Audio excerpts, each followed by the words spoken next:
Hello everyone, it's Cassie. Welcome back for another Trinity Stamps video. Today we are going to be doing, just as the title said, 2 cards with 1 stenciled background. This is what we're going to be using. This is the Simply Sentimental Holidays. We've got the stamps and the dies. You know I love the Simply Sentimental line. And then we have this Foliage Flare Stencil. And I think it's great for any season. And I think depending on what colors you use, you can really go to town with this. So I'm going to take a piece of 8.5 by 11 cardstock and make 2 bases.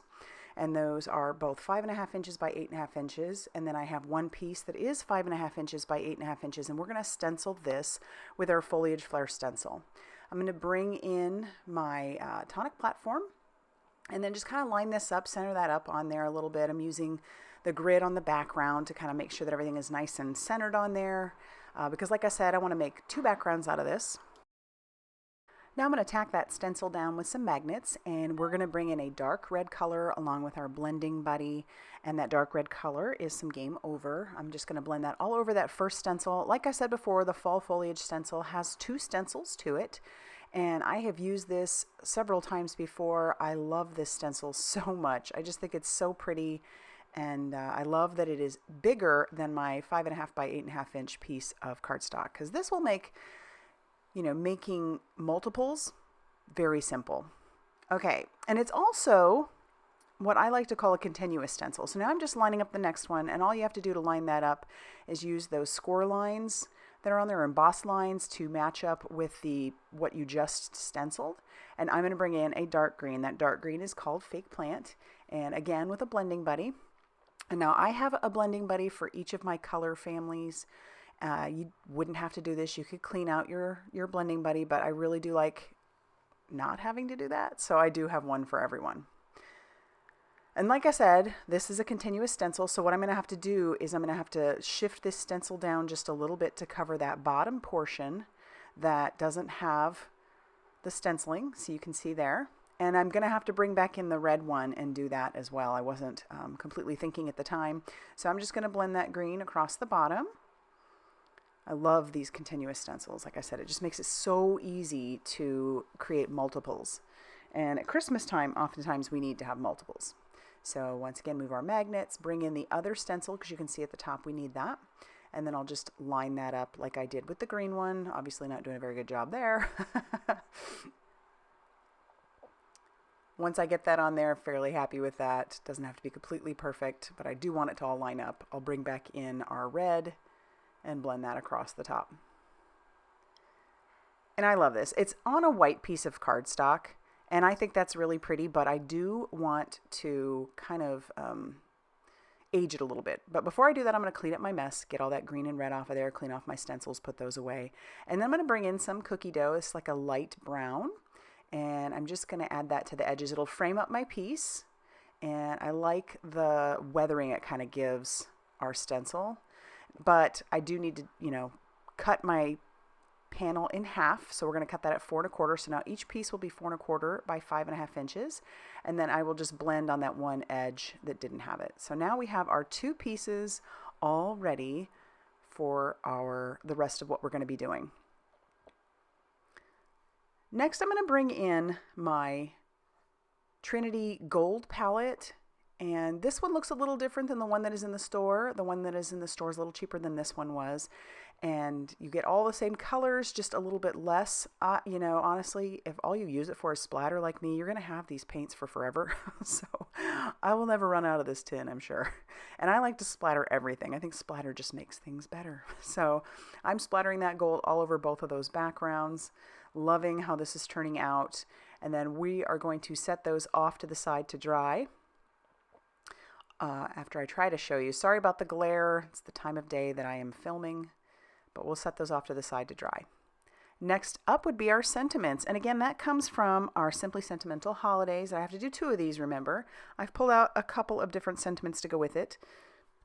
We've got our one big holidays, and I'm doing this on some black sentiment stock. This stuff is so smooth and perfect for embossing, whatever color you're going to emboss. But I decided to emboss with some gold. You see I have a coffee filter up there. I also have I'm using my Mini Misty, especially since I need to stamp these out twice. And I have my gold embossing powder up there. Close the door of the MISTI and bring out our juicy embossing ink to ink up our words. That is just a clear sticky ink, which is what you need, like a pigment ink, what you need for embossing. So I'll cover that with that gold embossing powder, tap away the excess, and then I'll heat set that till that is smooth and melted, and you can watch the embossing magic. I love embossing. That never gets old. As many of you know, that's basically how I got started with stamping. It all started with some embossing many, many years ago. So now I'll bring in the matching die. I'm going to tack that down with a little bit of mint tape. I do love that we have matching dies. It's easy to line them up, and then we'll run that through our die cutting machine. And there you have it. That looks super good. So I'll put those away. And now that I've stamped them out twice, die cut twice, now I've got the rest of my sentiment to trim out. So I'm just going to use my guillotine trimmer to trim those down.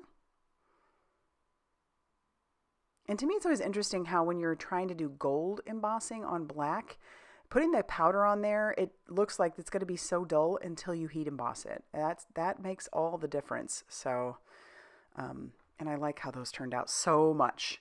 So what I am going to do is add some foam squares to the back of the big words, the big holidays.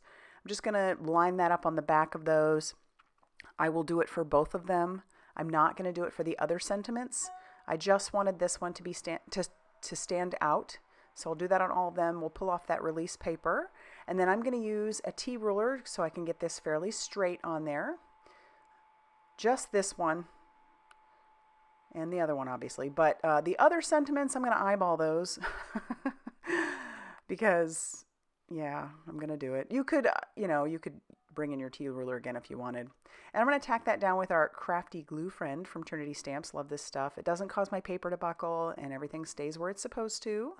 And I like that little bottle. It's perfect for travel as well. So we'll do that for both of them, and then we're going to get our bases ready. Our bases are 5.5 inches by 8.5 inches. So like I said, that is just half of an 8.5 by 11 piece of cardstock. So 2 cards out of that.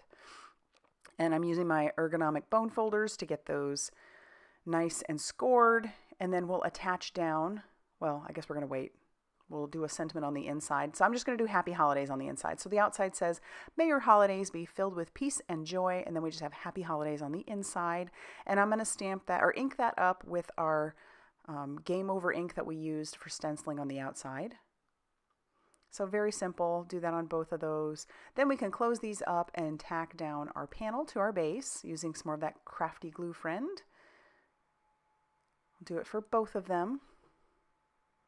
And you know me, you know I can't really just stop there. You could, this looks great, and it'd be a fairly easy mailer, but I have to add a little bling to it. So we have our golden glass, and I've put that into my little tidy tray. I'm going to pick a few of those out with my pickup stick and then tack that down with our Crafty Gluefriend, and we'll do that for both of them. So once those are done, that's going to finish off our cards for today. I love how simple these were. I love how you could easily just create a lot of these if you needed to. Just makes my heart happy to look at these. I hope you liked them. If you did, please hit that like button. Definitely consider subscribing if you haven't already done so. And be sure to check out all that Trinity Stamps has going on over on their blog, Facebook page, and Instagram for more crafty inspiration. Thanks for stopping by, and we'll see you soon.